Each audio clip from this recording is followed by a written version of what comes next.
I don't want to set the world on fire. I just want to start a flame in your heart. In my heart I have but one desire. And that one is you. No other will do.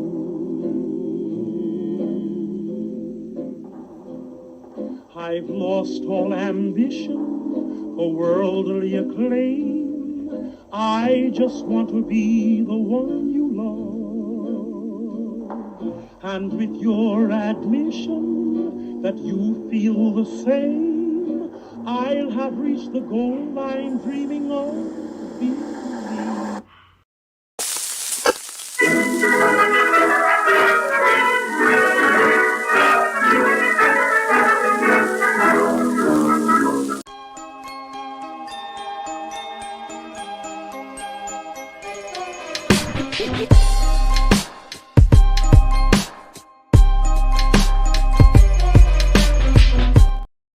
Welcome back, ladies and gentlemen, to another episode of the BOOM. Of course, I'm your host of the most, as always, Cam G. The man to the right of me, that is the man known as Phil Khan. And of course, the man on the bottom of your screen, the man on the ones and twos, my producer and co-host at this time, Metalcore Mike. Gentlemen, how are we doing on this Wednesday evening?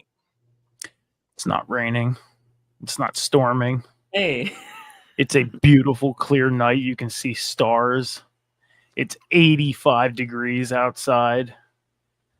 Not like last night, Cam, where we had tornado warnings and heavy winds and thunderstorms and lightning strikes. And yeah, that was fun, by the way. As you can see, I wasn't blown away. I'm still here. Good. That's good to see you're still in one piece. That's very good. Yeah. That's all that matters. I was kind of, happy about that. But yeah. It was a fun storm to deal with. It was. When you have two small chihuahuas and one of them's scared of storms and the other one's not. By the way, 3 small chihuahuas, 2 of them are scared of storms, one of them's not. And the one's just like sitting there like, fuck this storm. And the other 2 are like, fuck this storm. Like, yeah. Phil, it's good to see you back. I believe the last time you were sick, I do believe. No, he was here last week. I was here last week, but yes, one of the weeks that I did miss, I was not up to it at all. These weeks blend together. I don't know. He was here last week. Whatever. Yeah. But yeah, today, just a very chill Wednesday. Got to do some stuff around the house, got to do some stuff with my grandmother. So, I mean, just doing some things around like family stuff. But other than that, just chill day. And yeah, what's up? Look at him bragging about a day off. Look at him bragging about a day off. Hey, you gotta do what you gotta do. But hey, we're here to talk pro wrestling, and All In's in about 10 days from now. So we'll see how that goes. Yes. So we're kind of doing a little different here tonight. So we're kind of doing an AEW address, kind of, sort of, but it's more so focused on just All In. So we will get into that later on. I did not do a full rundown of Dynamite tonight for Dynamite 300. I really just covered the top stories and top matches that were, I guess, the most important and the biggest takeaways from the show tonight. So yeah, that's how we're constructing the show tonight. A little bit of a shortened rundown for Dynamite tonight. So without further ado, gentlemen, let's get into it. We start off with, of course, Hangman Adam Page, who has had a lot to say the last couple of weeks regarding Jon Moxley and their match leading into All In for the AEW World Championship. Of course, he says that, he doesn't really have a whole lot to say. He already has pretty much said that he would rather be given death in terms of losing this match, or he's already stated the importance of winning this match and taking the championship from Jon Moxley. But now we get a little bit of a stipulation. We get a stipulation to this match as opposed to it just being a one-on-one singles match. Hangman Adam Page throws out the challenge to turn this into a Texas death match. And we don't have to wait very long because Jon Moxley then comes out immediately after that. And I can't believe I'm even saying this, but for the second straight week in a row, I got to give Jon Moxley some props here. He did a pretty good job here with the promo, the face-to-face with Hangman Adam Page on the mic here. Kind of repeating himself essentially from what he said last week. So not really anything new he added. But ultimately, like I said, this was pretty good here. Until the whole beatdown thing, I thought this dragged on very long, which I don't think it really needed to. The whole Claudio thing, the whole Marina Shafir thing, which this was probably the first time I think they've made Marina Shafir look weak, with her, the whole puppy dog look up at Hangman Adam Page. I didn't like that very much because she's been, I would think she's been protected. She's probably been protected as much as Jon Moxley. I mean, she's the enforcer. She's like the freaking China of this group thus far. So I really didn't like that. They kind of weakened her, I think, with this whole ordeal. But her catching a buckshot lariat, I think, is a long time coming because she's been getting involved in Jon Moxley's matches for way too long with really no repercussions at all. So her eating a buckshot lariat is something you don't really see because you don't really see at all, intergender matches or intergender physicality, if at all, very little. You'll see it in increments here. But her catching a buckshot lariat, I think, was probably deserved because, like I said, she's been getting involved in a lot of Moxley's matches, whatever. But I'm gonna get you guys' thoughts on this opening promo between Hangman Adam Page and Jon Moxley. Mike, I'm start with you. This was actually a really good opening. I get where you're coming from when you said it dragged on because we're at the point of this storyline to let's get to All In, let's get this match underway. And I said that last week. We've been there for a while now. Jon Moxley, though, 2 weeks in a row, his promos, whether he repeated himself or not, were just very impactful. And he had you locked in to what he was saying. The crowd at one point pissed me off because he stumbled over his words and you heard the crowd like, ooh, like, who cares? Yeah. It was one slip up. Let it go. Yeah. Like, this is the thing that's just been pissing me off as of late with fans just pointing these little stupid things out to get on the case. Like, I want to see you get in that ring and try and cut a promo and make people believe you. Go, do it. Tell me you're not going to stumble on your words. Like, let the man go. He stumbled on one word. Other than that, he did great. Hangman on Page did great. Hopefully he's not injured because after that buckshot, walking back up the ramp to go to the back, you kind of seen him like shaking off his arm after hitting that buckshot. So kind of hope he didn't do something to himself that's going to affect him long term. Probably didn't, but it's something that I noticed. And you're hoping he didn't. Love the involvement with the ops in this as well. Like, they didn't have to have any type of physicality whatsoever. They just came out and they were like, try us. Go ahead. Just stood there. Try us. Come on. And they had Claudio and Yuta just scared shitless. Like, they were just like, you know what? Nope. We're out. As far as Marina having the puppy dog look, I mean, you're right on that. She's been protected so much as of late. She had this coming. She did. And Hangman and her looking up at Hangman like, please don't do anything. Please don't do anything. Please don't do anything. It's like I think she kind of knew in the back of her head, like, he's gonna do something to me. It's got to happen. He's not just gonna let me walk off scot-free. Yeah. After handing me this briefcase. Like, I attempted to knock this man out with a briefcase. He's going to do something. And the buckshot was just, it was clean. So great promo by everybody. Great work by everybody in this segment. And it was a great way to kick off this show tonight. Phil?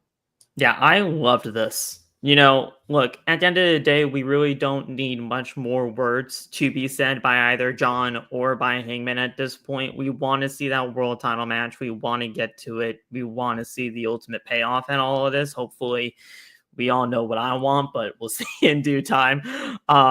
look, at the end of the day, I think Marina did fantastic in this. I understand where you're coming from with the whole puppy dog look and all of that, but it kind of fit with everything that was going on right now because of what Mike said of like, please don't do anything to me, even though it's pretty much likely that you are. The fact that they did make the announcement for it to be a Texas death match, I thought it was absolutely brilliant to do that because with everything that's on the line right now, with not only just the AEW World Championship, but like the pride of AEW, so to speak, of like Hangman Adam Page trying to, just get back AEW on the right track of winning the world title and just taking care of the Death Riders once and for all. It means something, and there definitely should be some sort of stipulation with this match and added onto it. So I love that. And Ops was good adding in there. And Mox, I hate to say it, but I give you guys both credit when it comes down to Jon Moxley and his promos because he has been killing it over the course of at least the last 2 weeks. So just really good stuff here. And yeah, this was a really, really nice way to open up Dynamite. So overall, great stuff. I do want to add on to one thing that Phil said, the pride of AEW, but there's one other word that's involved in that, the future of AEW. Yes, for sure. And Hangman, whether you like him or not, I mean, I really don't know how you really can't, considering how much he is involved and improved over the course of just the entire history of AEW. The story of Hangman Adam Page throughout the entire history of AEW is well documented. And, we've seen the ups and we've seen the downs of Hangman, but now he is fully ready to really just be that number one guy that AEW can trust upon for being a world champion. And he has that opportunity, not this Sunday, but next. So we'll see. We get our first match of the night, and of course, it was Mina Shirakawa versus Mercedes Moné for the TBS Championship. Like I said, Toni Storm was at ringside once again, much like Mercedes has done the last couple of weeks or whatever, with food, and now she's got freaking dessert with this big cake that she had at ringside and whatnot have you. But throughout the course of this match, and especially upon Mercedes Moné's entrance, she had a very worried look on her face the entire match. Now, I would assume that was just she's worried about Mina Shirakawa in this matchup or whatnot have you. I don't believe that she would be afraid or she's worried about the match at all because she has spewed nothing but confidence going against Mercedes Moné this far. So that would make no sense. And I think that would be a step back. But I think it was just for the course of this match. This is a very good match. Like I said, props go out to Mina Shirakawa. She really hung in there with Mercedes Moné. So very impressed with her. Obviously, I think this is probably arguably the longest match I think I've seen with Mina Shirakawa involved in it. The outcome, of course, very predictable. I didn't see Mercedes Moné losing this championship tonight. So she retains the championship afterwards. There were some shenanigans afterwards, obviously. Toni Storm trying to check on Mina Shirakawa. Then it gets attacked by Mercedes Moné. I don't know what the whole point of, Mercedes Moné freaking licking the icing off the cake and then throwing the champagne at Luther. But I guess that was just, I don't know, the cherry on top, I guess, out of this whole match. I mean, a fine match, to say the least. Predictable outcome. Didn't see Mercedes Moné dropping the championship. Phil, I'm going to start with you. What did you think of Mina Shirakawa versus Mercedes Moné? Yeah, I thought the match was done very well. Mina Shirakawa, she's awesome. Yeah, I really like what she brings to the table in AEW and for the AEW women's division. Like you said, Cam, it really wasn't going to be that much of a different result for the title being on the line. Mercedes going to retain that title one way or another. She's a belt collector right now. She has 6 championships. She could possibly add a 7th, who knows? But at the end of the day, this was just a really solid match between the two for the TBS championship. You gotta have, look, at the end of the day, with Mercedes being a champion, you gotta have her at least defend it at some point, whether it's not gonna be at the pay-per-view, because obviously she's fighting for the world title. So doing it tonight, at least, kind of gets the championship defense under her belt, and she has 6 other titles to worry about as well. So you could have seen the trickle down effect of seeing one championship after another get lost and lost and lost, but she won the title 2 weeks ago, so I don't think it's going to start anytime soon. But Toni Storm, I mean, what can I not say about Toni Storm that really hasn't been said already? I love what she does. The timeless one, she's just continuing to evolve, and I love what she does over there. So just solid stuff all around, but I'm pretty sure a lot of people are just waiting to see with a bated breath, just like on the wonder of like what is going to be happening with this title when it's all said and done. Mike, your thoughts?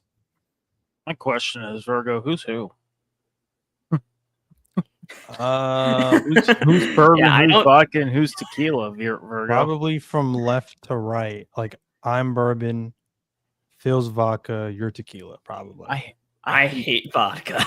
I hate tequila, and I'm not a big fan of vodka. Can I be whiskey? Like, I'm not a drinker at all, but yeah, I mean, I haven't had an alcoholic drink in 8 years, but when I did drink, I was whiskey. Are you kidding me, Virgo? Straight JD all day, no mix. Just saying. That's how I did it. I'm completely lost here. I don't drink. Didn't mix it with nothing. I'm not a drinker at all. I'm a lot older than you guys, so I'll be 39 in freaking 12 days. The only time I had a drink was my 21st birthday. After that was it. And you know what? You're not missing much. I hated everything that I tasted. Much. Like, it wasn't good. No, not missing much. Hats off to Virgo. She got creative, but yeah. Anyways, I'm going to say this. I've been saying for the longest time that Toni Storm is the best thing on AEW television. And tonight just was not it. Like, the scared look on her face threw me off for a loop. It's like 1 week she has all this confidence. She even came out with all of this confidence. And then once she sat down at that table with all that food, it looked like she sat there and she was trying to hold in a fart or something. Like, that's what she looked like. And to just the look on her face, it just was a throw off. Like, why are you looking like this? You come out with all this confidence and you're sitting there. Like, it threw me off. Match, great match. I thought for a second that Mercedes was going to drop the title. And if she would have dropped the title, then that would have been telling me she's winning the world title. But at the same time, she's the woman's belt collector. So who knows what's going to happen at All In? She could end up winning that world title and holding every championship hostage. She can end up winning that world title. Who knows? Sorry about that. That scared the heck out of me. I was like, what is that? My phone just completely went to the next stream on Twitch. Why are you watching streams while we're live? What are you doing? I have it open all the time for viewership. You're live right now talking about AEW. And you were watching streams. I have it open for viewership reasons, okay? Mm-hmm. We're good. Mm-hmm. All right. Great match. Knew Mercedes was going to win. That's all. I don't know if this was next, but at some point during, I don't even know why I wrote this down. But anyway, at some point in the course during this program, the Bucks unveil a very hideous custom limo with their founding father pictures all over it. And then they went, I guess they went on some kind of joyride through LA or wherever they were. And I skimmed it after that because I really lost interest. But they were at one point they were swinging on a swing set, like they're like schoolgirls or whatever. I was completely confused by all of this. Like I said, some people may take some kind of entertainment out of this. They started with, they are the power abusing EVPs. Now they're kind of transitioning into this comedy founding fathers thing. Some people may see some kind of entertainment out of this and get a chuckle or two or whatever. But I don't understand what's happening to them. I have no idea. If I can be completely honest, I find I find the founding father stuff just completely ridiculous. I do. I mean, yeah, sure, they did have a real hand of like, making AEW a thing, but they're not the only ones. And I feel like that's the reason why they're doing it this way. But yeah. I will never be that person that will tell somebody to like or dislike anything. You're going to like and dislike things on your own accord. But I will say this, that I feel sorry for anybody that liked this. Yeah. I'm just saying. Yeah. Like, if I go on fucking TikTok or anything tonight and I see people making videos, oh, this Young Bucks thing was great, I'm going to lose my fucking mind. I'm just saying, and that's as far as I'm gonna go. So yeah, I don't know. Cam, you know where I'm going with this, Cam. Just leaving it there. I'm sure you're gonna see it. I'm positive on that atmosphere. I'm positive. Someone that's an AEW fan will say it's something. It'll happen. But yeah, I really don't even know why I wrote that down. I have no idea, but don't know where that was going. But I think that was like right before their tag match. I don't know, but it was. It was. Was it? Yes. Yeah. Because they showed up to the arena in the limo and they were already in their gear. So, which amused me, because when they were doing these skits, they were in regular clothing. And then when they showed up to the arena in the limo, they were in their gear. Yeah. I'm like, what'd you guys do? Change in the limo? Like, it's possible. I've experienced, limo ride and everything. But is it likely? Probably not. It's not a hard thing to change clothes in limos. I'll say that. It's not hard, but you're putting wrestling gear on. That's a different story. For the sake of television, this whole limo segment was probably recorded earlier in the day or some different day. Yeah. And then they just used the same limo and just showed up tonight in their ring gear. I mean, it was definitely daytime during the recording of it all. Yeah, exactly. So, but the next match we got the Gauntlet qualifier for spot number 2. MJF, AR Fox, Brody King, and Anthony Bowens. Based on the other 3 competitors in this match not named MJF, this was pretty obvious. MJF is not going to be left off of their biggest show of the year, All In. So I didn't think Anthony Bowens was going to win this match. I didn't think Brody King was going to win this match, nor did I think AR Fox was going to win this match. This was a very good match. This was longer than I thought it was going to be. Fantastic Fatal 4-Way match, if I may say so myself. AR Fox, I think, once again showed out. Again, I think the guy is becoming the new Dante Martin. I mean, he just shows out. Every single time he's on our TV screens, he just is not racking up any wins. They put him in these positions just to lose, which is very unfortunate for him, because, like I said, he's doing something rather than nothing. I guess that counts for something. So he's very good. He's very unique. And like I said, I definitely would want to see him put in a better spot than what he's been put in recently. But this was a very good match, though. MJF obviously was the one to pick up the victory here for spot number 2. Mark Briscoe then comes out sporting a very new and hilarious t-shirt regarding MJF. And I guess now they're going to he's calling him out for what he called a talkie talk next week on AEW Dynamite. I don't know where that's going. I don't know if this is a one-off just for the Gauntlet, come All In, and then we're done with these 2, or if this goes further, a further more in-depth feud between Mark Briscoe and MJF. That could be entertaining. I think they definitely bounce off each other very well on the mic. This is the most important I think Mark Briscoe has been or felt to me. I don't know how you guys feel, because before this it was just one-offs. This feels like they actually have something here, and I think they could actually catch fire with an MJF feud going even beyond All In. So who knows what they're going to do there. But very curious to see what this whole promo or talkie talk that Mark Briscoe had called it happens next week. But I'm gonna get you guys' thoughts on this Fatal 4-Way match. Mike, I'm gonna start with you. I mean, it doesn't surprise me that Mark Briscoe's calling it a talkie talk. I mean, this is a man who recommended us years ago that popsicles are better to have during the summertime to keep you hydrated than drinking water. So, Calling it a talk doesn't surprise me. No, I feel you. This being one of the most important things Mark Briscoe's being involved in.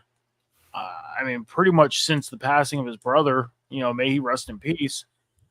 He was the Ring of Honor World Champion, but we didn't get to see much of that because it was a Ring of Honor thing. You either had to be at a taping to see him wrestle with the Ring of Honor World title, or you had to hope it was on a show to see it. Other than that, you didn't get to see that importance of him being in that run. So hopefully it does go past All In. That's the thing, is it's the hope that they do this. And AEW does have that issue of dropping that ball when they have something that could catch fire. So I mean, who knows? And yeah, I mean, MJF, it was you knew he was going to win. They're starting the match off with Mark Briscoe and MJF. Why wouldn't they? It wouldn't surprise me.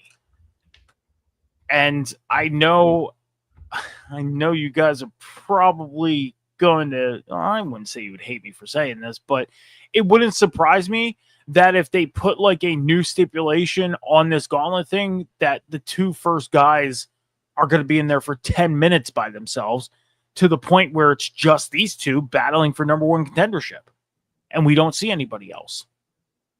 What if? You know what I mean? Could be. Maybe they have a 9-minute and 59-second match, and then somebody wins, and then that's it. If it ends up just being those two, yeah. Because this is pretty much surrounding these two right now. So who knows? I wanted to say something else. I forgot what I wanted to say. Phil? Yeah, so the match result was not going to be in any question. MJF was going to win this thing, no doubt about it. I honestly kind of saw that coming, not just because of just MJF going in there against AR Fox, Brody King, and I'm sorry, Cam, who was the other one? The other one was Anthony Bowens. And Anthony Bowens, okay. So it really wasn't just because MJF was involved in all of those three guys, but because of what happened last week. I mean, we saw Mark Briscoe get the number one spot and have him, do his little bit of a promo with MJF prior to that. So kind of context clues telling you, saying that if you're going to be involving these two in some sort of like short feud with each other, MJF and Mark Briscoe, MJF has to win this thing so that you can actually continue it. But I do hope that they continue this past All In, because like you said, Cam, that this has a chance to do something here. And, with everything that's happening right now with Mark Briscoe, 100% that this is the biggest thing that Mark Briscoe has been involved in. And it's not just because he's being paired up with MJF right now, like in terms of the feud, but this is just a really high profile spot for Mark Briscoe. And he's right now, it's kind of like, it's not make or break for him, but if he really makes something great out of this stuff with MJF and hit it out of the park, who knows what could be for the future of him after this. So I hope this does continue, and I hope everything goes well with between these two and their feud. We then got Jet Speed that came out immediately following Mark Briscoe's promo. They come out and they are attacking, of course, the Hurt Syndicate. Now, like I said, the Hurt Syndicate pretty much declined a tag team title match offer or challenge from Jet Speed. So, again, this is something else that I thought, again, was very dragged out. They just kept getting back up. Every time they would get beat up by the Hurt Syndicate, they would leave, think everything is done. They then would just get beat up again and just keep getting back up. Finally, after all of this, we then get a match thrown out by Kevin Knight. Kevin Knight wants to challenge Shelton Benjamin one-on-one next week. Again, I got a problem with that just because of the fact that, again, you're 10 days away from All In. Just make the tag team title match already. We are expecting it to happen. It should have already been announced. What is this one-on-one match? It serves zero purpose at all. Just make the tag team title match already. I would have made it official tonight. Yeah, I would have. That's what I was expecting. But instead, we got a one-on-one match with Kevin Knight and Shelton Benjamin. So I don't know if you guys have any thoughts on that and the whole Jet Speed segment or what have you. Phil? I mean, you know, with everything that was happening there, you see these guys continue to get pummeled left and right, and you still see them getting up. Like, I agree with you, Cam, in the fact that like they kind of did like prolong this in a little bit, but the fact that they got beat up multiple times, but still were able to get up, you could have at least had MVP say, all right, well, look, guys, if you really want this, and if you are just going to continue to get up, even though we're going to continue to kick your ass, fine, have the tag team title match. You're going to, like, you know, you could have just done something with that. I like the overall prospect of seeing this tag team match happen, but at the end of the day, if we don't get new tag team champions out of this after everything that's happening between these two teams and seeing how Jet Speed are continuing to get beat up, even though they're continuing to get up after that, then what's the point of all of this? What's the point of getting Jet Speed up into this upper echelon for the tag team division, seeing these guys get beat up only to get back up anyway and not win the tag titles? So hopefully something happens there. They're going to have to make the tag team title match next week because it's crunch time, people. So, yeah. I mean, unless it happens on Saturday and they do something Saturday, next Wednesday, you're going to have to make the match official. And we'll see if the tag team titles can change hands or not. If not, though, then I don't know where else to go. Shelton Benjamin's taking on Kevin Knight on Saturday. I thought it was next week. My bad. I thought it was next Wednesday. It's happening on Collision. And if they're going to make a tag team title match, they should have done it tonight. Right. Yes. And they shouldn't have made the one-on-one match for Saturday, because now you are completely exposing. Like here's the thing. And the way I look at it is yeah, they beat the shit out of them tonight. They kept getting up. That's great. Okay. Now it's Kevin Knight. You know, oh, Shelton Benjamin, you know, your mama must have taught you how to fight because you hit like a bitch. Like, that cheap shot thing was so stupid. Yeah, that was such a stupid fucking line. I didn't even hear the other thing is too is you're doing a one-on-one match on Saturday, and you don't even have the tag team title match set in stone yet. So if Shelton Benjamin comes out and completely annihilates Kevin Knight, then you make this tag team title match, the Hurt Syndicate better come out and annihilate them and defend the tag title successfully. Because it would not be believable if you have these two guys come out here and win the tag titles against Bobby and Shelton if Kevin Knight can't even beat Shelton on his own. Yeah, do they even deserve a tag title shot at that point if he can't beat Shelton on his own? They should have just made the tag title match tonight. Yeah. We'll see it all in. That's it. You're not giving me any believability whatsoever that Kevin Knight and Speedball Mike Bailey are going to come out and win the tag titles now. You're not, because they got the shit kicked out of them tonight. Just imagine what's going to happen in a sanctioned match for the tag team titles. We'll see you at All In, boys. We'll just continue to beat down from there. That's it. You don't need to make a one-on-one match for Collision. No. You know, cheap one-liners. Oh, your mama must have showed you how to fight because you hit like a bitch. Like, if did he actually say that? I didn't even hear him say that. He did say that. Yes. Yeah, I didn't even hear them. Damn. Like, God damn it, Kevin. This one-on-one match completely ruins the tag team title match at all, and whether it takes place or not. Yeah, it does.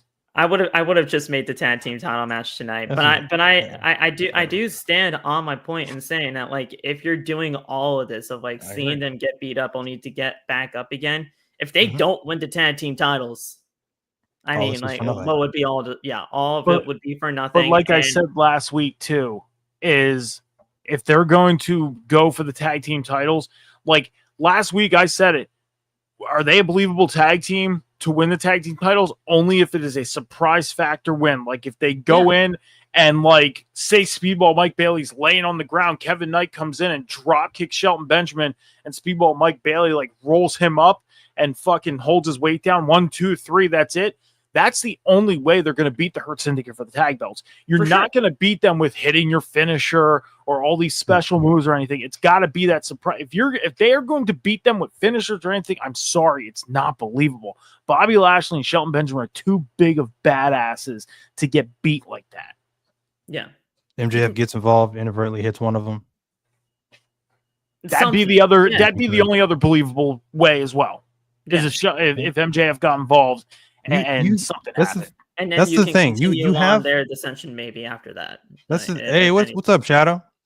That's the thing. You have options because they're the underdogs, and people are naturally going to be cheering for the underdogs. So you have not a lot of options, but a few options to end this match if we're going to get new tag team champions, because naturally they're gonna pop to see the underdogs win the titles. So, and Jet Speed is a great tag team. Like they can build a tag team division around these two, but it's up to AEW to put in the work. And right now, AEW has never really put in the work to make this tag team division seem credible or reliable. So classes in session, Shadow. So, and that's the other thing is, if you're doing this match just to get Jet Speed to win the tag titles, just to get the cheap pop, then I'm sorry, that is the complete wrong reason to put the tag team titles on them. They did that to Private Party, and look what happened to them. Which was ridiculous because Private Party. Well, yeah, Private. I'm sorry, I'm thinking of the Acclaimed, not Private Party. Sorry, not both. They had the same Private quality. Party, they won. The Acclaim did get that cheap pop. They did because they only defended the belts like once, and once or twice, and they lost them. Yeah. I was there when they won the tag team titles too, man. They were so good, and then they just completely dropped the ball. Well, no, they had those Scissor Trios titles, the pink ones. I know come that. on now. Those awful pink titles. Yeah, don't remind me. But goodness gracious, because they had Billy Gunn involved with them, which made no fucking sense at all. But we won't go there. They still have Billy Gunn with them, or with Anthony.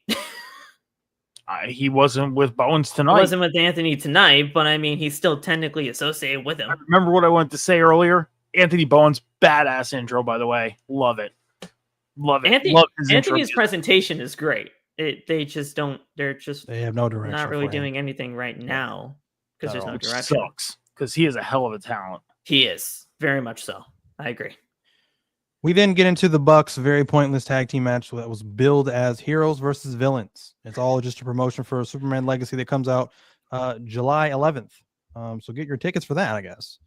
But after the match, of course, Ospreay and Swerve Strickland attack. And, of course, they still want an answer because the Bucks have not answered them for their tag match at All In with the EVP titles on the line. Of course, they had to backtrack because Swerve had stated that they don't want the EVP titles. Right? We had talked about this last week because I had an explanation for it. Right. With that, with that whole title of EVPs being on the line, they said they do not want the EVP titles. Swerve had stated that. Well, of course, he doesn't trust Will Ospreay with that kind of power. And then, of course, the Bucks initially declined the offer because there's nothing in it for them. Ospreay then makes the offer that they are not able to beat the Bucks. They are not allowed to challenge. Neither one of them, him or Swerve, are allowed to challenge for the World Championship for up to 1 year. I think this is very obvious now. Ospreay and Swerve are going to beat the Bucks at All In because why would you not have either one of these guys in the world title picture? Excuse me, Mike? It's one of my biggest. It's one of my biggest. You mean pet whoa. Making that kind of situation. You mean to tell me you're gonna have Ospreay and Swerve lose this match and not challenge for the world title for up to 1 year? But if you listen to what Ospreay said and Swerve said, that them winning the EVP title isn't for them because number one, he doesn't trust Ospreay with that type of power. It's not for them to take the title. It's for them to give to the fans. Okay? So you're telling me that if you win and I go to an AEW show, I get to make decisions as a fan? If I hop on Twitter or Instagram or anything, I get to make decisions on what happens on your show? That's what threw me off. That's what still has me believing the Bucks are going to win this match because they put up their chance to go after the world title for a year. Okay. number one, we still aren't sure who's going to win the world title on Saturday, July 12th. We don't know whether Mox is going to walk out of there. We don't know whether Hangman's going to walk out of there. Yeah, We also got a returning Darby Allin. We got MJF, who is trying to vie for the world title yet again because he's been mentioning it a hell of a lot. And he should be in that position. Yes. So there's two guys right there, MJF and Darby Allin, who can simply fill each 6 months worth of world championship reign. Okay. It's more believable of the Bucks winning and Ospreay and Swerve not getting a world title match than the Bucks losing and them turning the EVP ship over to the fans. So realistically, the EVP titles don't mean anything. The Bucks don't have any power. Tony Khan has all the power. And secondly, the inmates in the asylum, such as the AEW talent, are the ones making their own decisions, not to do this, not to do that. They have creative control. The EVP titles don't mean anything. So you might as well say, "Oh yeah, the fans. Well, we get the power. Oh yeah. Oh, what you do?" Yeah, EVP titles don't mean anything. It was when Will They Ospreay still have said me that. believing the Bucks are winning. That's they do. They still have me believe in it. I'm in full agreement with Cam. At the end of the day, with everything that's happening here, it's one of my biggest pet peeves in the world of pro wrestling when somebody says, "I won't challenge for this championship for up to 1 year. I will never challenge for this championship for as long as you're champion." Every single time that happens, those people win. So it does not. Nope. Not okay. Cody, not Cody. not Hold on. not every time. Hold on.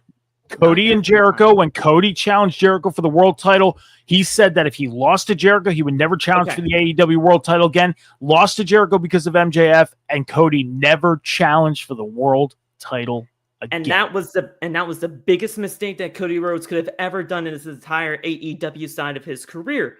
I should have never said always, but most of the time it happens. So I'm not gonna completely go against what I said. Like a lot of the times when it happens, those people come out on top. The whole EVP for the fans and everything like that. I mean, at the end of the day, I'm not taking that quite as literal, but regardless, it is what it is. I Still just haven't believed in the can't, Bucks winning.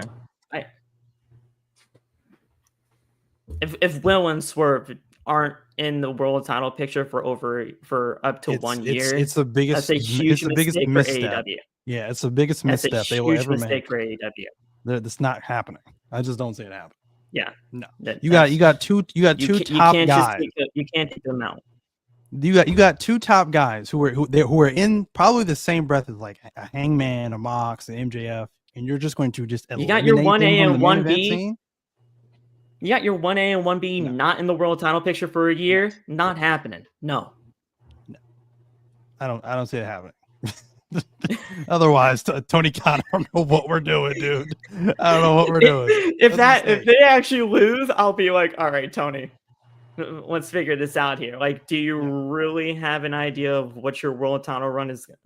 What your world title picture is going to be for the next year without these guys? If you do, all power to you. But I guarantee you don't. Hey, listen, I've sat up here many weeks and I've told you. I mean, now it looks like a pipe dream, but I've wanted Hangman to circle back around to Swerve, and this time for it to be the World Heavyweight Championship. I mean, again, it's still one of my favorite feuds over the past year or so. That's gotta happen. That they've had. It has to happen. But like I said, again, I'm not going to hold my breath and assume he's going to beat Mox, even with this Texas death match thing. You're probably going to have 40, 50 guys, and it's just going to be you're going to have probably 40, 50. It's going to end up turning into a freaking battle royal. This Texas death match, as overbooked as it's going to be. It's going to end up being bloodline rules. I like it. Like you can literally, I can literally see that. Like it's Cody and Roman all over again. Evening out the Death Riders. Death Riders come in and interfere, just like always. But might as well call up Gilbert and Rikishi to get involved too. Might as well, right? Because it's just going to be 100 freaking guys in this match. No, but Rikishi will get pissed off again on his podcast if he doesn't get utilized. So Probably. Oh man. Well, we'll or see. if his family don't get involved anyway. That's what I mean. Then we had another heroes and villains match. Of course, it was pointless. Obviously, this one was involving. I think this one was involving the Beast Mortos, Swerve and Will Ospreay. Again, this match was pretty much a glorified squash. You blink and you miss it. Once again, though, the Beast Mortos involved with the two top guys in the company. Coincidence? I don't think so. This is the first AEW that he did not main event. He had main evented the previous 2 weeks in a row in the main event. It has not picked up a victory since being put in this spotlight. So I don't know. A very interesting story going on there with Beast Mortos. But gentlemen, we have reached high-profile men, so that's great for him. All power to him. More power to him, I guess. But gentlemen, we have reached the main event, which saw Kota Ibushi taking on Kazuchika Okada. I thought this was a very good match in general. The first time these gentlemen have met in an AEW ring. Very interesting here.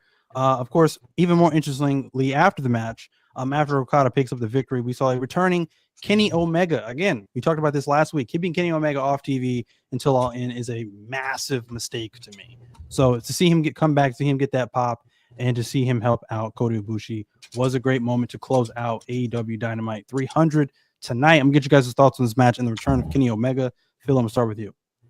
Yeah, so first of all, I have to say, seeing Kota Ibushi back on AEW programming is fantastic. I love the guy. Just awesome seeing him back in AEW. I mean, what can I not say about Kazuchika Okada that really hasn't already been said? Guy's awesome. And seeing Kenny back was great. I agree with you 100%, Cam, on the fact that like if you're not going to have Kenny at least show up once before this thing at All In happens, it would have been a mistake for me. But they did that, and the fact that he showed up to practically save his other half of the Golden Lovers, great stuff. Just a really nice main event for Dynamite tonight. Kind of just closed everything off. The only thing that I want for next week, if anything, when it comes down to it, you just need to have one final face-off between these guys, and that's it. And I don't really want any physicality in all of this, but at least have like one final face-off, if anything, and then the match can happen at All In, and we'll be all square and ready to go. So, really great match, and seeing Kenny back is always a great thing to see. Plus, Battle Cry happened. I love Battle Cry. Yes, I don't. His original theme. Yes, I don't know if they're going to continue on with the Battle Cry stuff, or he's going to have some sort of like special entrance for All In. Because I mean, All In, their WrestleMania, it could happen. But hearing Battle Cry was a really nice touch too. You know, I definitely like Battle Cry better than his newer theme that he's been using. It just fits him so much more. I always love Battle Cry. I will always associate Battle Cry with him. But I mean, you know, with the whole like Mortal Kombat type kind of theme that he had going on during the whole time, like I'm not mad at that either. But I just like Battle Cry more. Just my taste. All righty, well, like I said, gentlemen, that was our main event of AEW Dynamite 300. We're going to get into our AEW address, so to speak, for All In. Get our thoughts on All In going into that. I only have one question, and then I'm turning this over to Mike. He has the rest of the questions regarding All In. But the only question I have regarding All In is, are we feeling it? Are we feeling the excitement for AEW All In? If I may give my thoughts first, not really. I mean, I'm not really all that excited. I feel like the excitement that I am feeling is sort of me forcing that excitement. I think the build has been very lackluster. I think you've had really realistically 3 matches that have really been built or surrounded AEW All In with, and you know, those have been okay, I guess. But outside of that, it has been very lackluster, I think, especially as opposed to last year when you had all these matches and all these great storylines going in and being built. This year, it feels very rushed or even borderline just lazy. booking on their part. But who knows? We'll definitely have to see. I'm looking forward to a couple of matches. Now I'm definitely looking forward to Moxley and Hangman now that has been turned into a Texas Death Match, because we're going to see nothing but greatness, I think, from those two coming from the Texas Death Match. But I'm going to get you guys' thoughts on that. Are you feeling it? Are you feeling the excitement going into AEW All In? Mike, I'm going to start with you. I am. I'm feeling the excitement going into All In. I mean, All In, the first, I believe, couple years of AEW, like the first 3 years, we didn't get All In every year. We didn't get All Out every year, I don't believe. You know, they kind of skipped over those, and then they brought them back, which was nice. And you know, especially I was watching a replay of All In London, the main event of MJF and Adam Cole, and going back and watching that match and just seeing how much of a banger that match was just, you know, it kind of got me a little more excited for All In. You look at the match card for All In right now, we have 6 matches made.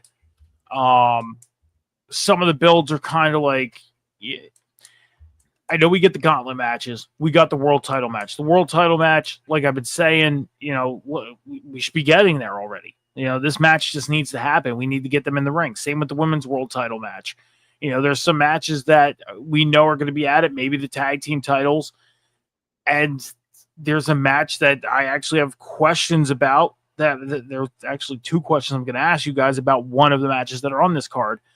I'm excited for, but I feel like there might be something that they need to add to it. You know, so when we get to the questions, I'm going to ask you guys what you think. And, but yeah, overall, I'm excited for it. I am. The one thing I'm kind of down about, though, is like it's an early afternoon show, you know, and I have a question about that, too, towards you guys. So I'll add in my thoughts on that when we get there. Phil? Like Mike, I am feeling the excitement for All In, not just because of the overall spectacle that All In has kind of become over the course of the last couple of years, but just the matches I am excited for. I'm excited for, like the world title match. Just waiting on to see what's really going to be happening with the world title in the future. Mercedes and Tony. Honestly, kind of like what the future of the women's world, what the future of the women's division is going to be looking like after all of this is said and done. So, like, I mean, the Casino Gauntlet matches, honestly, has turned into like one of my favorite matches that AEW has really ever produced. So, like, I am looking forward to that. And right now, like, we only know 2 people in this thing, but I mean, who knows what it can ultimately lead to. And they're both for world title opportunities down the line. So like I'm looking forward to seeing what AEW can do this time around with All In. So hopefully they hit it out of the park. So I am excited, but AEW has a huge show coming up, and honestly, it's going to be not make or break, but if the show ends in a bad way, I'm not too sure many people are going to be happy about the future of this company long term. So we'll see. But I am excited. Mike, I'm now turning the reins over to you as you had questions for us regarding AEW All In. Yep. So I have a base of 10 questions. Some of them kind of blend together. Some of them don't. They're standalone questions. Guys, I did type out these questions. They're going to be on the bottom of the screen. That way you guys have the questions right in front of you. Pretty much for the purpose that I don't have to repeat them, you know, just putting them in front of you guys. So we're going to start off hot. Again, I know we don't like to get too deep into the backstage stuff, the contract stuff, all that stuff. But again, I think these are viable questions to talk about and discuss as fans. So question number 1. First off, AEW All In Texas is taking place in Arlington, Texas. It is the Texas Rangers Stadium, the MLB team. Globe Life Stadium seats 40,300 people. There have only been 19,000 tickets sold as of today. Do you think they should move the event to another location? or stay at Globe Life. Now, as we know, AEW as of late have been going to smaller venues, and it has looked great. This is a big stadium. Imagine having only 19,000 people inside a 40,000 seated stadium. Do you think they should stay? And if so, what do you think they can do to make it look good? Or do you think they should move to a different venue to fill those 19,000 seats? Cam, this is your show. I'm going to ask you first your thoughts.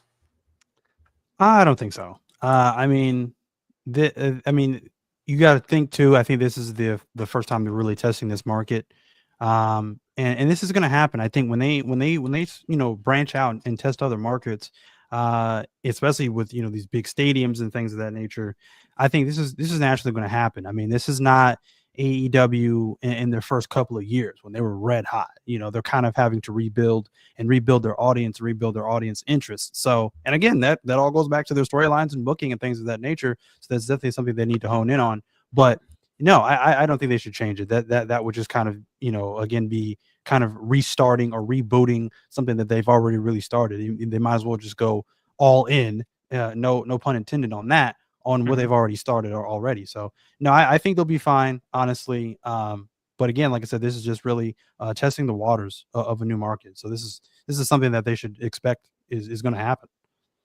I am with you. I think they should keep it there. What they can do to even fill things out on TV is let people move up. If people bought the cheap seats up top, let them move down.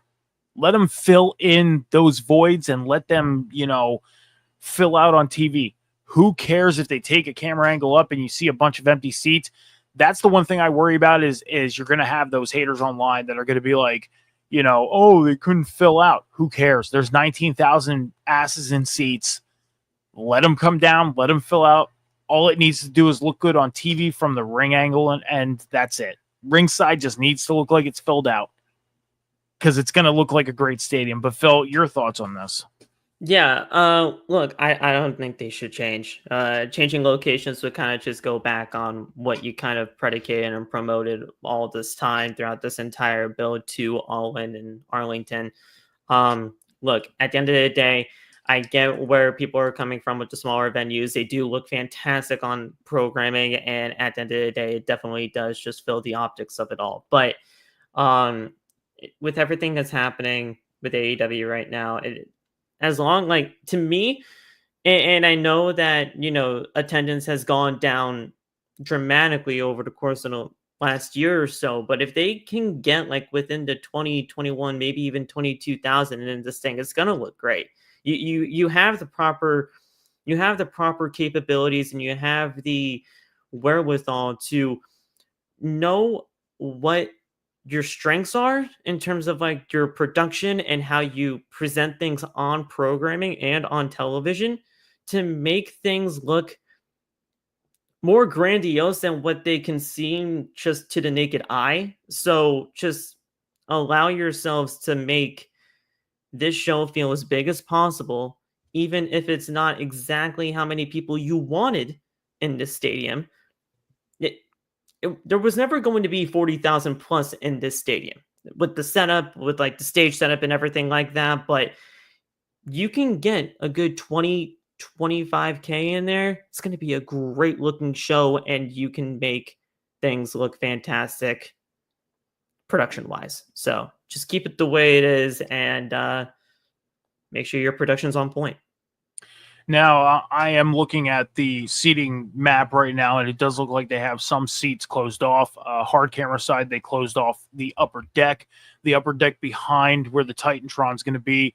And then over in the one corner on the hard camera side. So it looks like they do have things closed off. They're going to have things tarped off, which, you know what? That's fine. Who cares? That stuff doesn't matter. But the reason why I asked this question again was because we've been seeing them going to the smaller markets lately.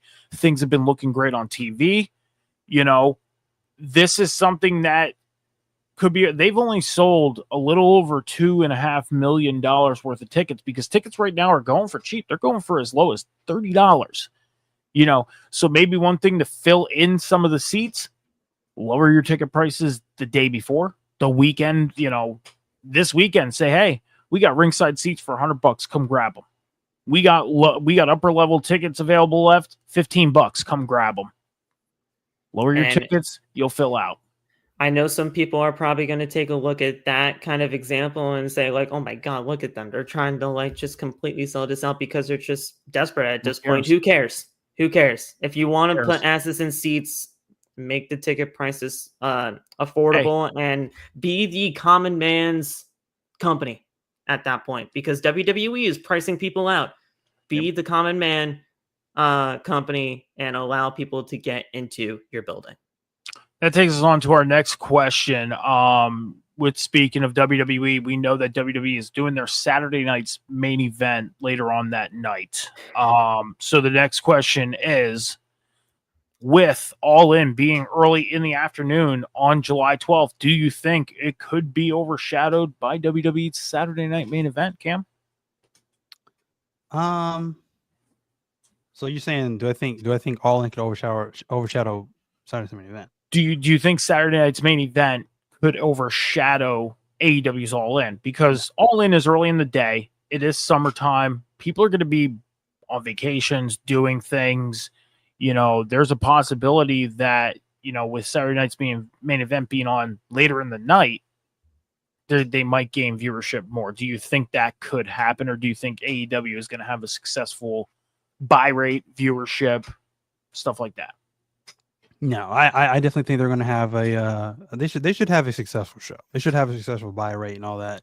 And I think, because like I said, honestly, even with what I just talked about with Hangman and Mox in the Texas Deathmatch, I think that's going to be an incredible match. That's going to be an incredible main event, because people always, you know, they always remember how you end the show, right? So if if that ends the show and that's the main event, people are still going to be reeling and talking about that match online. And then, you know, they still might flip over, and like I said, and then we get ready to watch Saturday night's main event. But I don't think you're going to see anything the caliber of that on Saturday night's main event. So I don't think it's even possible to even top or overshadow that with, you know, Bill Goldberg or whatever the heck they're going to have in their show.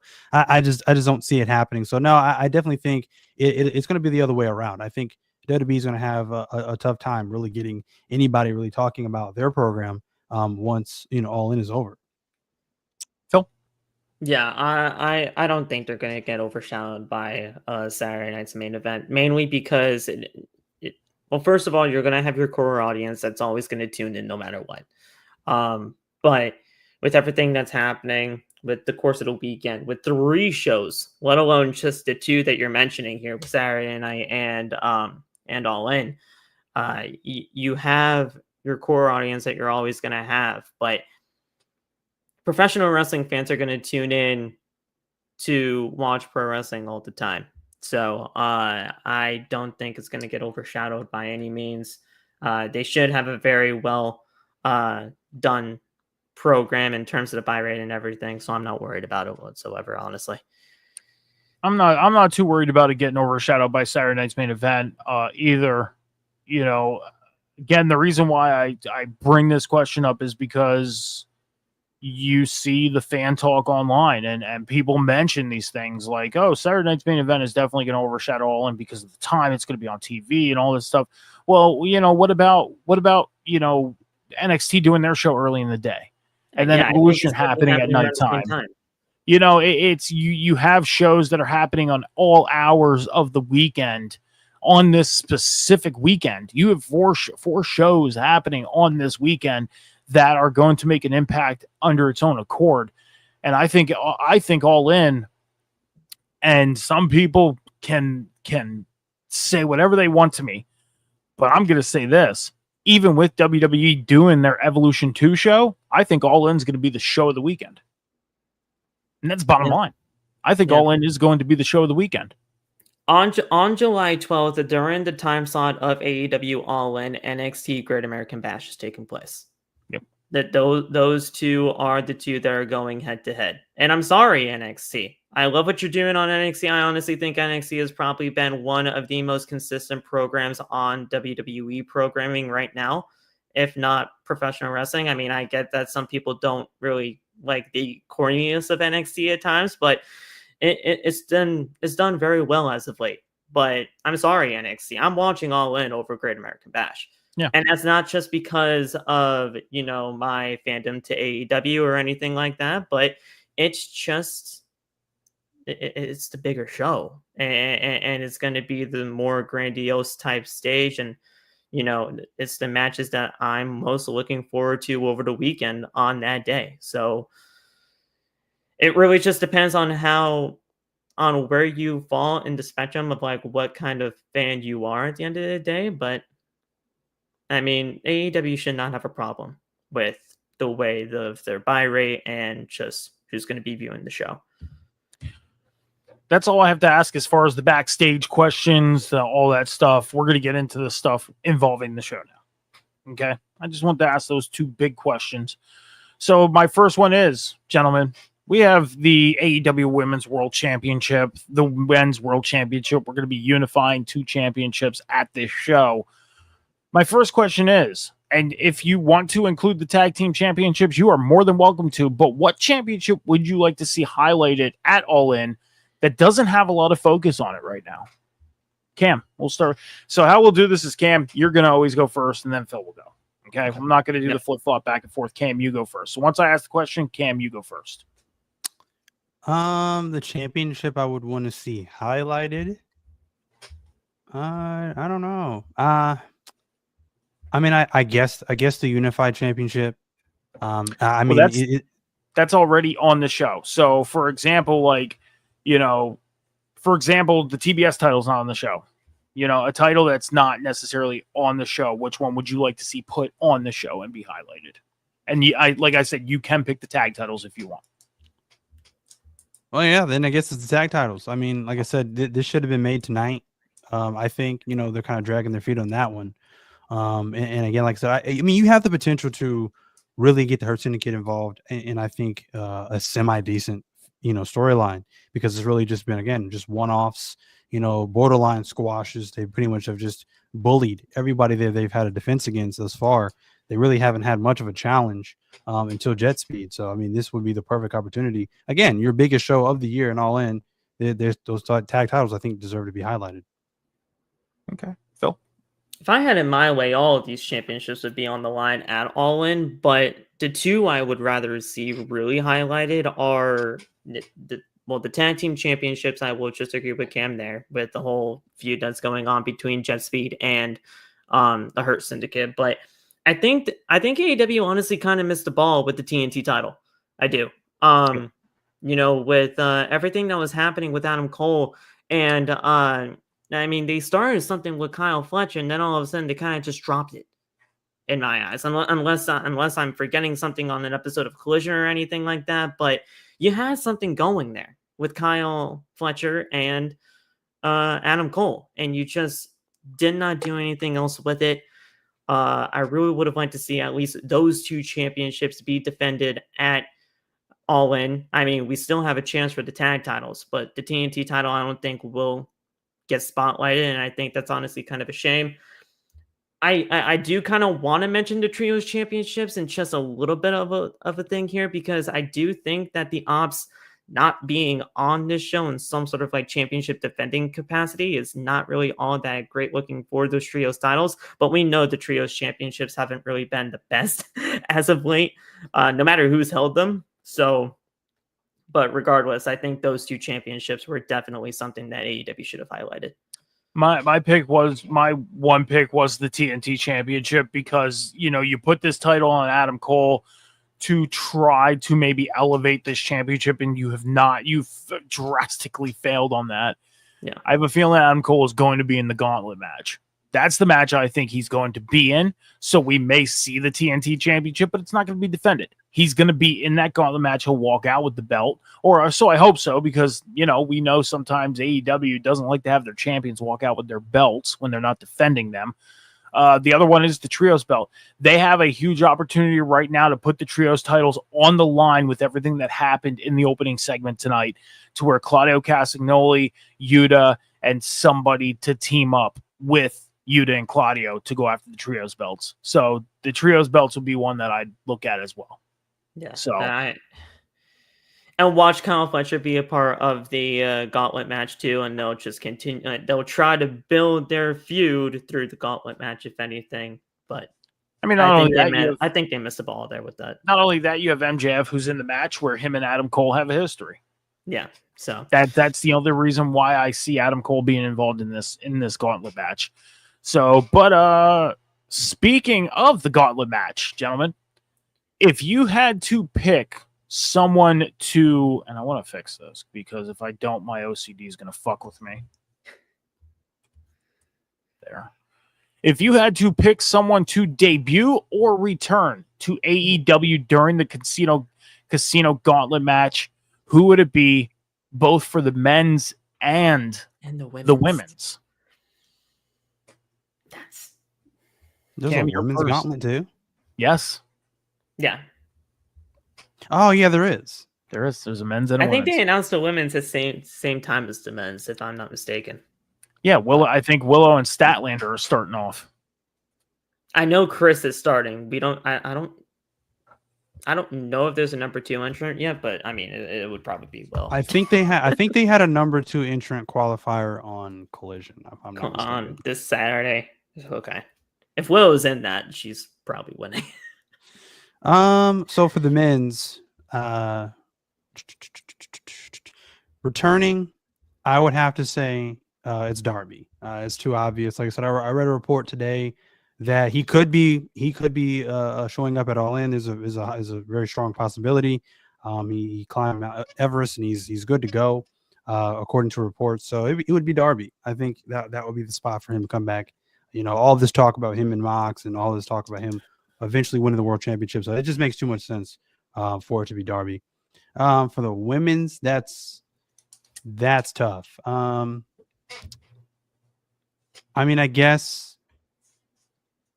the surprise, I guess, is not really a return or a debut, but the surprise, I guess, would be Tekla, to put her in there to really highlight her. She's been a ghost since she first came to AEW. She started off red hot, and then she's just kind of been forgotten about. So for her to be highlighted in such a high profile gauntlet at the biggest show at All In, I think would put her back on the right track. Okay, Phil. Yeah, so I can kind of just put the men's one on blast for me. It was Darby for me as well. You know, with everything that's happening right now with the world title picture, Darby does kind of make sense to have him return in the gauntlet match if he is truly ready. If he's not, continue to get ready so that you can come back when you can. But for the women, might be a little bit of an interesting situation here, but Elena Black, Cora Jade, you could have her be in AEW. I think Cora Jade, she can fit the AEW women's locker room. I feel like she would be able to fit in there quite well. Not only just with the talent that's already in the AEW locker room, but I mean just the overall presence of Elena Black in AEW just kind of fits right with me. If there's anybody that was from this past releases of WWE talent that should go to AEW, it's Elena Black, Cora Jade. Okay. I'm with you guys on Darby out. Oh, go ahead, Cam. I kind of want to. I'm glad you said that, because if there's anybody from the releases, anybody, and like the thing is, like, not everybody from that side of the releases have to go, but if there's anybody, that's her. So now I want to change my one for the women's. Okay. the one I want to say would be a debut, and I would say it would be Priscilla Kelly. She's killing it right now. She's killing it right now in Indy, so yeah, I think she fits like Gigi too. Gigi, right? Dolan. I think that yes. Okay. I'm with you guys on the Darby Allin thing. I had heard he's ready to go. He's good to go. We don't have to wait till September, October. Darby Allin is a shortcut to be a return for me as well. As far as the women, I have two. Either one Tegan Knox. I see another one. Another one that would fit. Or this one is red hot on the indie scene right now, Shotzi Blackheart. Okay. All right. The women like that it. have gotten released from the WWE, Are like killing it. throughout this last one, first of all, they are killing it, but they fit the AEW locker room. Like you can see these women in the AEW locker room, and it can make sense. But the But you stuff gotta make it right. the stuff that Shotzi is doing with Matt Cardona right now is Yes, chef's Chef's fucking kiss. kiss right now. Like Yeah. it is insanely fucking good. And if their match ends up on any type of streaming service and I have to pay, I don't give a fuck if I have to pay $10 for it. I want to see that match. Yeah. Like, I am anticipating seeing that match because she is fucking fire right now in the indie scene. She's killing it. So those are my two. All right, we're gonna get a little closer to some main event stuff. So my first question out of this is a two-parter. Okay, so here's the first one out of this two-parter. Number one, are you excited for Omega and Okada? Cam, you're up first. You're always up first. Yeah, like I said, I realistically am. You know, it took some turns and twists that I didn't really see coming. Like I didn't really see Don Callis getting involved in this, and initially I didn't like that until tonight when I seen Okada come out with Don Callis by his side. I'm like, that's just money. Him and Don Callis look like money to me. Like if it like I wouldn't be mad if they just dropped this whole Don Callis family thing and it was just him and Okada. Like he was just solely Okada's manager. I think that would just be great. Like they just look good together. So I'm liking it. I definitely like it. I'm liking the drama that they've added to it thus far. Kenny coming back tonight again was needed to add that little bit of a boost going into All In, getting closer at least. And like Phil said during the course of the breakdown for the Boom tonight, we need at least one more promo battle, something like that from these two. Doesn't necessarily have to be a physical altercation. I'm sure it probably will be based off of just the attack and how they took out Kenny. It's probably going to delve into chaos, I'm sure, which I'm fine with because like I said, this is going to be a great match. Will they be able to repeat the magic that they had in New Japan Pro Wrestling? I don't know, but it's definitely going to be an important match and a great match, probably potentially match of the year between these two. So I'm definitely looking forward to that. Yeah, Phil? Yeah, I am excited for Omega Okada. Not just because of the grandiose kind of feud that they have had over the course of the years that they have known each other from their days in New Japan, but just seeing this on American soil, like the first match for them on American soil, that already got me intrigued and hype enough for this thing. But then all of a sudden, as soon as AEW continued to progress this thing between them, with the Don Callis stuff added into it, along with the attack and him coming back tonight, like they built up the anticipation enough for me already, just to actually wanting to see this match take place.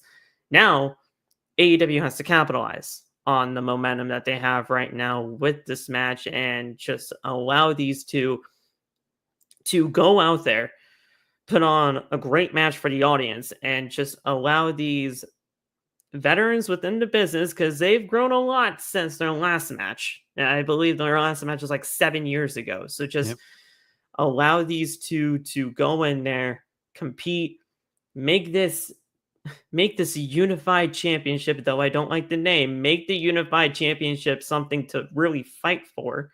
And if you want to make this championship really mean something, I mean, having Okada and Omega fight for it, that's already a great start for it. So just allow them to do what they need to do. But yes, 100% I am excited, and it's one of my most anticipated matches of the weekend for sure.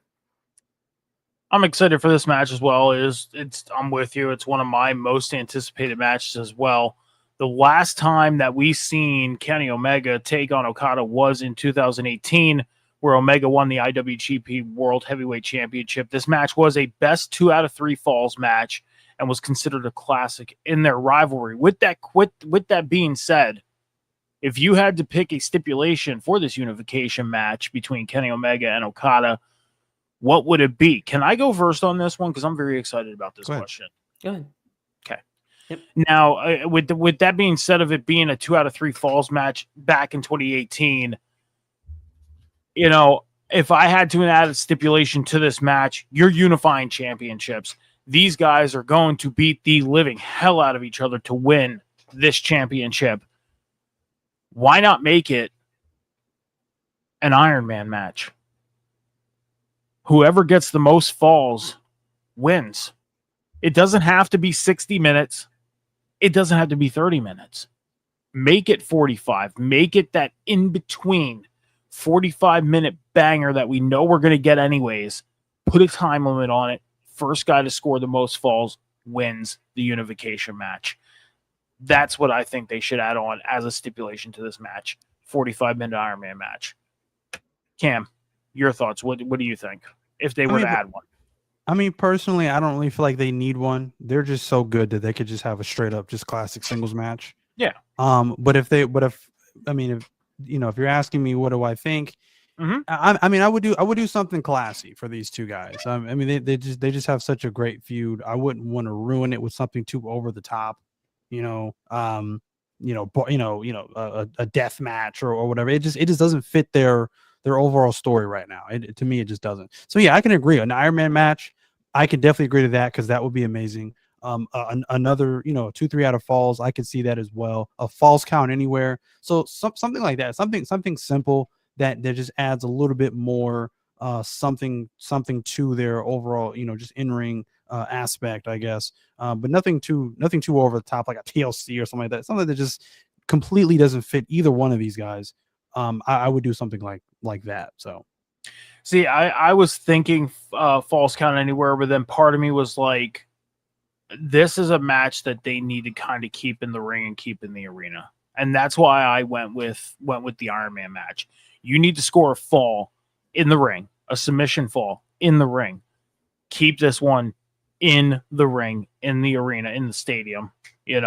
That's why part of me was like falls count anywhere, but then I was like, they got to keep this one in the ring. Like this is going to be too good to have a camera follow them around a backstage area to where the people in the arena stadium can't see it unless they're looking up on the big board. Phil, your thoughts. What stipulation would you add to this match if they were to add one? I was gonna go the exact same route with the Iron Man, really. Mainly because I agree 100% with you on the fact that they need to keep this in the ring. I mean, with everything that those two have predicated their entire rivalry on, it's about great in-ring competition to see who truly is the better man. And one way that you can really figure that out is seeing how many times I can pin you over the other. And, you can say what you want about like, all right, Kenny Omega taking like, let's say 5 pinfalls in one match. It's kind of like a little bit overkill here and there. But like, if you're really wanting to see who is the best out of these two guys who have been feuding for years, dating all the way from their days in New Japan, their first match on American soil. Yeah, sure, Cam, I agree with you in the sense that they really don't technically need a stipulation add-on to this because of just the grandiose of this match in itself. But Iron Man would be the best way to go, especially if you are unifying these two titles. Make it worth your while and see who really is going to be the better man out of the two. So, there is one match known to date in history of professional wrestling that never left the ring, and I believe that was Shawn Michaels and Chris Jericho at WrestleMania 19. I believe that match never left the ring. Didn't even go to the outside. Stayed in the ring. Yep. I could see these two doing that. I could see these two guys being the modern era of a professional wrestling match to where they do not leave the ring. They don't go outside, anything like that. They keep it all in the ring. Even with it being AEW, I see it. It would not surprise me. And it's rare keeping a match in the ring for however long the match is going to last for, like 15, 20 minutes, however long it's going to be. If you're staying in the ring is your story. Yep. And that's what was told at WrestleMania 19. So if they want to do that, those are the two guys to do it. I got 3 more questions for you guys. And it's kind of hard. It's kind of hard to put these in a certain order because it revolves around the World Championships. Okay. So I think this is going to be my first question out of these three. Which World Championship should main event All In? Cam, you're up first. Well, like I said, ultimately the World Championship, AEW World Championship, because I mean, it's just tradition. I mean, they've done it pretty much every pay-per-view this far. I get it. They could go another route and have another world championship match main event. But again, like I said, with that being the ending of All In, I think just makes a lot of sense. And again, also now, like I said, they're upping the stakes now with the Texas Death Match, so that just makes that match even more just that much bigger. People are going to be anticipating that match. People are going to be waiting, however long this pay-per-view is going to be, specifically to see that in the show. And again, that's going to be the one thing that people remember the most out of this whole pay-per-view. So yeah, definitely I think they should just keep it with the AEW World Championship main eventing. Now, Cam, I'd mentioned to you earlier today that I had a bunch of questions prepared for a show like this, whether it regarded a regular AEW State of the Address or whether it was in regards to All In. This question was it was on this list for a long time. So I was like, I'm not going to eliminate it, even though we got the news of the Texas Death Match tonight. Not going to eliminate it, going to ask it. So, Phil, your thoughts. Which one do you think? Yeah, I'm gonna stay consistent with the AEW Men's World Title on the line, being in the main event. Not just because it's tradition, like what Cam said, but and the Texas Death Match does have a little bit more of a bias to that as well. But it's not just the AEW World Title that's on the line tonight. You said it earlier on in the program, Mike. I mean, it's literally the future of the AEW World Championship and the company on the line within this thing. Hangman Adam Page has a huge task on his hands at All In, and I'm not taking any type of disregard or disrespect to the women that are going to be fighting for the women's world title earlier on in the night or anything like that. But and yeah, sure, the future of the women's division is solely resting on that match as well. So I mean, it is kind of like just as big. But when you have this world championship on the line and how John Moxley has been holding on to this championship, some people say it's for hostage. Some people just say they just need the championship off him already. Regardless of however you may feel, this is the bigger match. And I just feel like John and Hangman have that main event on lock, per se. So that's where I go. I think either championship could main event this, even with the Texas Death Match. With this being a Texas Death Match for the men's world title, I mean, some people would disagree with me. I'm sure you guys would disagree with me on this, and that's okay. I'm okay with people disagreeing with me on things. But even a Texas Death Match, I feel like can be at the very top of a show. And you're probably thinking, Mike, it's a Texas Death Match. Why are you saying that? Well, if you go back to the pandemic era, Roman Reigns and Jey Uso, they've opened pay-per-views when they were in the Thunderdome. And those are big-time matches for the Universal title. We've seen big championship matches open shows opposed to being main event.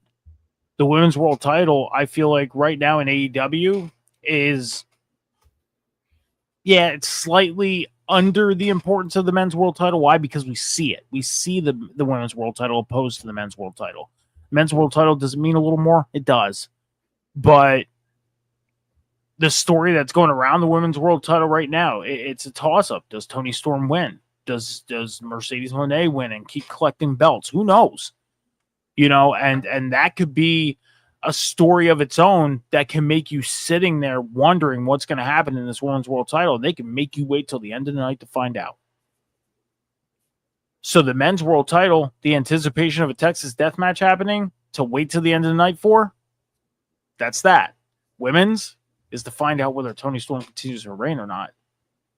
So I think it's fair. I think it's fair to say either world championship, even with the addition of a Texas Death Match, could main event this event. I got two more for you guys. So this one's kind of kind of a deep question. I think this one's gonna kind of open up the mind a little bit on thinking about this. You know, the AEW Women's World Championship. That's what we're focusing on here for the moment. Some people would say that Toni Storm is the best thing on AEW television right now. I've come on this show many times and have said that over the past couple months. So the big question is, guys, do you feel like it would be a bad move at this moment to take the AEW World title off of Toni Storm at All In, seeing that she seems to be the best thing on AEW television to some people right now? Cam? I mean, I guess, but I mean, I don't really know the direction of the women's division right now.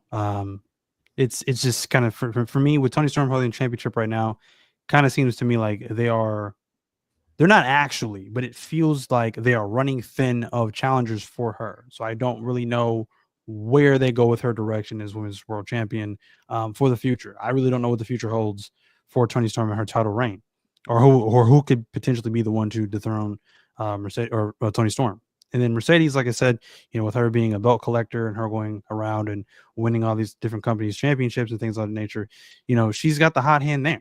So, but again, winning all these belts and things of that nature, where does that really lead? What does all that really mean at the end of the day? I'm not quite sure. So, it can be looked at as a bad decision just based off, some fan interest maybe. But I mean, if they're really, hell bent on just making Mercedes the end all be all of this women's division, then I mean, I guess why not? I guess put the championship on Mercedes. What's one more belt? It's really not going to hurt her or affect her in any way other than, positively, I guess. So who knows? Phil? Yeah, this one's a tough one for me because, on one side, you do have Toni Storm, who is one of, if not the best thing in AEW right now. And I keep saying this, but the thing is, I'm only saying this because I truly do feel like it's a good point to bring up. The future of the AEW women's division is kind of solely lying on this world title match. I mean, you have somebody in Toni Storm who's been completely leveling up her game ever since the entirety of the timeless gimmick has been a thing for her. And then you have somebody in Mercedes Moné who, whether you like her or whether you don't in terms of promos or in-ring work, what have you, she is a huge star in the world of just women's professional wrestling and the entire wrestling world in general. There's a reason why she's holding 6 championships right now, and that's because of the name value that Mercedes Moné has. Not saying that Toni doesn't. She definitely does, but I don't know where AEW would be going with Mercedes Moné if she were to just win the women's world title. That would be her 7th championship. And Mercedes Moné has already gone through a bunch of the women's locker room enough as it is. But also, so is Toni Storm.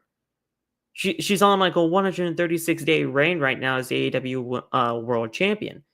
And I mean, 136 days isn't, the longest championship run in the history of the company, but what else are you going to be doing right now? So I think right now, I think it is in AEW's best interest to keep the title on Toni Storm because of how hot she is. But like Cam said, if they're going to put the title on Mercedes, what's stopping them? Because the name value is there. The belt collector's still collecting the belts.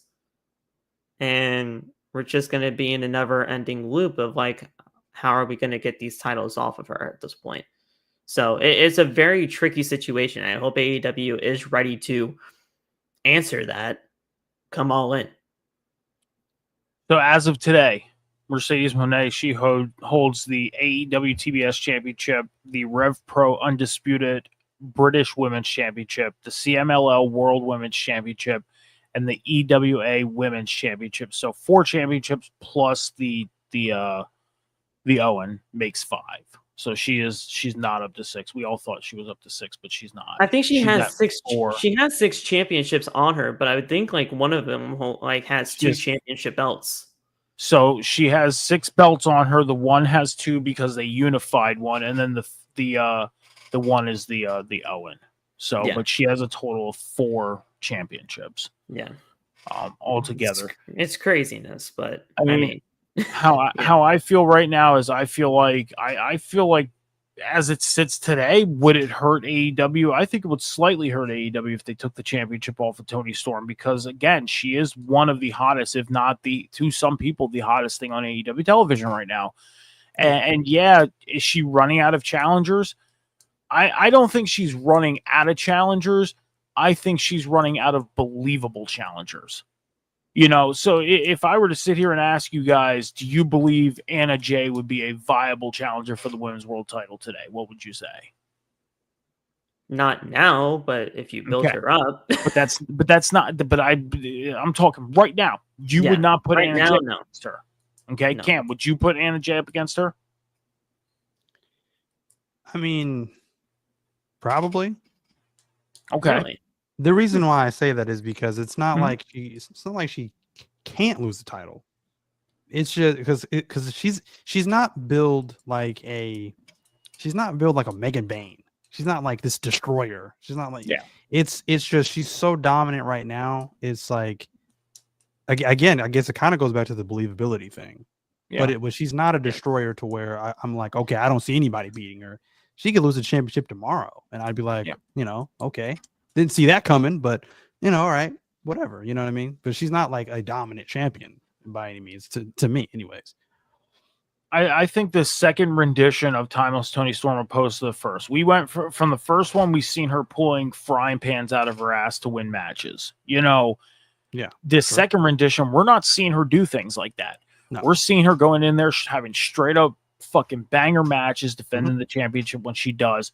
That's why I feel like right now, if you start building up some of the women that are just sitting in the back of the locker room that you could build up, like an Anna Jay, like a Ty Conti, like even Thunder Rosa can get built back up to go after the women's world title. She can get back up there. Willow, the list goes on.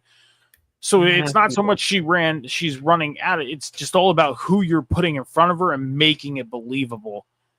Could they have run out of the believable challengers? They could have, to the point where, hey, putting the title on Mercedes Moné would be a little better right now, because you could put anybody in front of her, just like they're doing with the TBS title, and she can go out there and defend the belt. But then what do you do when she runs out of challengers? You know what I mean? Do you go back to Toni Storm? Do you just keep the belt on Mercedes for show factor? Or do you find somebody to come in and actually take the belt off of her to make it believable? I still think we are in that long run of what's her name? Who the fuck was with her that left? I forget her name. Camille. Yeah. I Where still is she have been? it. She's doing American Gladiator. That's what she's doing. All right. I have a feeling that at some point, once she's done with American Gladiator, she can come back and challenge Mercedes Moné for a championship. That's in the back of my mind.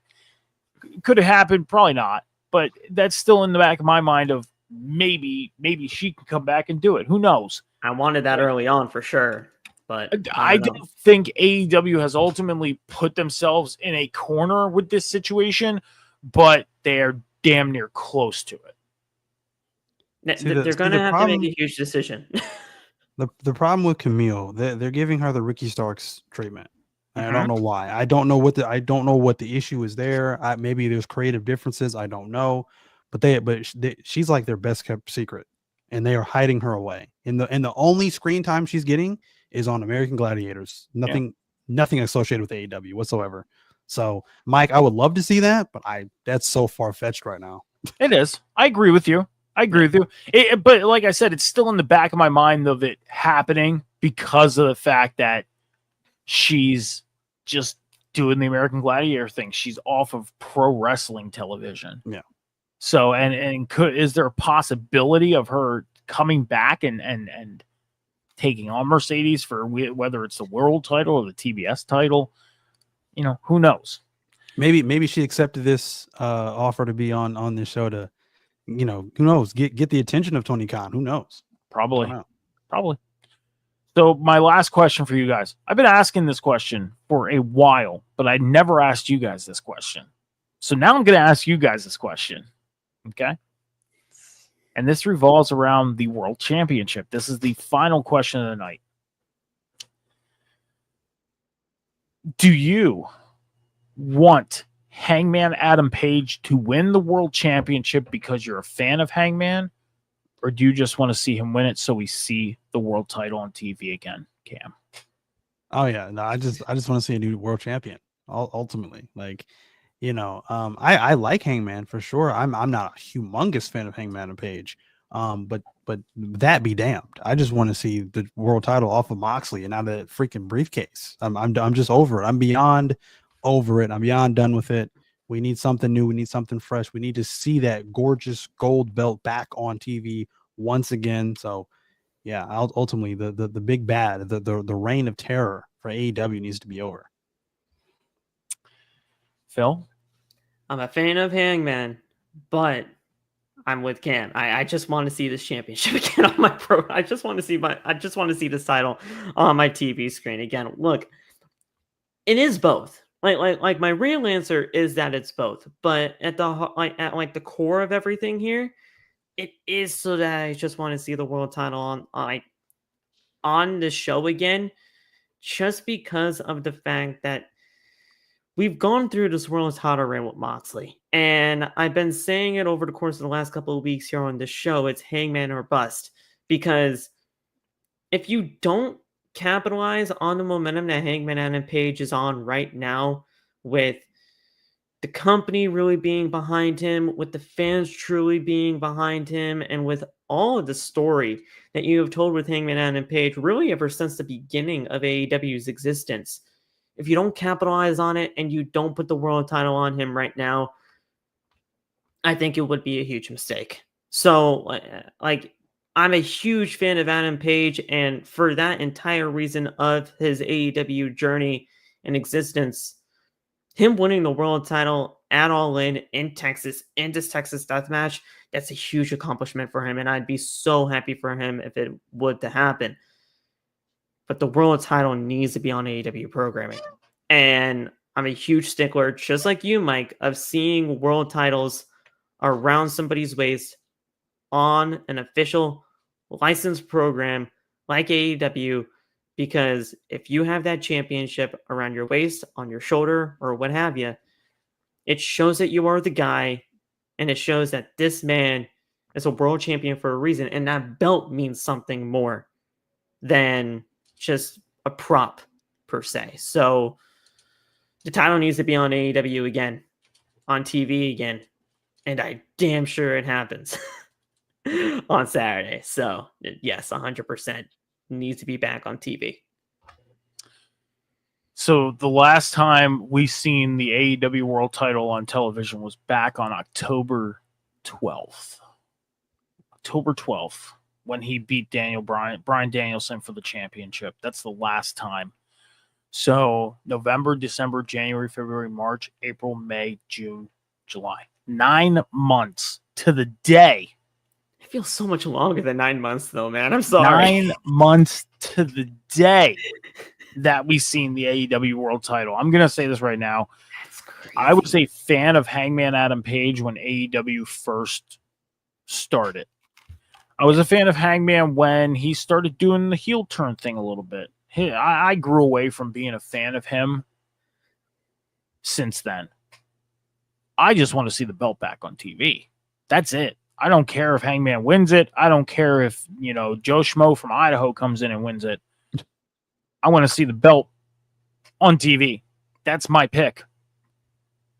Hangman put himself in a very crazy position and put the weight of the world on his shoulders to the point of I got to win this world title or else. Or else what? Or else what? Jon Moxley's going to keep the belt in the briefcase for another 2 or 3 months. Maybe October 12th, put the belt on the line and lose it then and have a full 365-day reign. Who knows? Yeah. Who knows? But I just want to see the belt on TV. And that's it. I don't care whether Hangman wins it or anybody else does. I don't care if Kenny from South Park comes in and wins. That's that. I've been watching South Park on Max lately. I have. That's funny. I've been rewatching it lately. I messaged you about it the other day, Cam. You know, I've been watching South Park lately. So, but gentlemen, that's all I have. That's all I got for you guys. I hope I did good with these. But that's all the questions I got for you. You did great. You did great, Yeah, Mike. good stuff, man. So gentlemen, that's all I got for you guys for, well, it's now the 3rd, but July 2nd, 2025, AEW Dynamite, Dynamite 300. This is probably the longest episode of the Boom probably ever. But yeah, now it's time to plug yourself. Phil, where can we find you? So you guys can follow me on TikTok. Well, there it is right there. It's TikTok, Twitter, Instagram, X at PhillyMan_. You guys can also follow me on YouTube there as well. I'm doing a lot more stuff on YouTube as of late, and I'm trying to, continue to grow there. I've officially hit 1 year of posting consistently on YouTube. Yesterday was like my 1 year thing. Like it even showed me on like the whole YouTube analytics thing saying, "Hey, your channel turned 1 year old ever since you started posting." So good job for you on that. But yeah, just keep up with the content over on there, and just continue to support me if you want to. Really, I mean, I'm gonna have a lot for you guys over the course of the next couple of weekends and everything, considering everything that's happening. So yeah, just stay tuned. Definitely keep up with everything Phil has got going on, especially on the YouTube. Big milestone he just hit recently. Mike, where can we find you? Metal Mike 714 all across the socials, Instagram, X, TikTok, Snapchat, Twitch. Metal Mike 714. Every Monday night for the Table Spot with Cam. After Monday Night Raw, we do watch alongs once in a while, so keep your eye out for that. Every Wednesday with these two guys after AEW Dynamite here on the Boom. And then every Sunday morning, twitch.tv/the Huddle Hub podcast at 11 a.m. Eastern Standard Time. You catch the replays over on the Huddle Hub podcast YouTube channel. We will not be live this Sunday. It is the holiday weekend. I'm taking the week off. And then John will be making his return on the 13th. So that is the next time Huddle Hub podcast will be live. And to follow the socials for the Huddle Hub, you can go over to the Twitch channel. All the links are inside the Twitch channel. And am I forgetting anything? Table Spot RCR on YouTube. Me and Cam do recordings, LFG reactions every week. We will be recording episodes 2 reaction tomorrow, and I will have that posted by Friday. I'll edit it and post it up by Friday right away for you guys, because I'm off of work Friday, so I could do some work on Friday as far as posting content. So yeah, that's that. Go follow the Table Spot RCR over on YouTube. As for me, you can find me right here every single Wednesday night on the Boom with these two gentlemen talking about some AEW Dynamite. We will be back next week with the Go Home episode, talking about that for AEW Dynamite going into All In.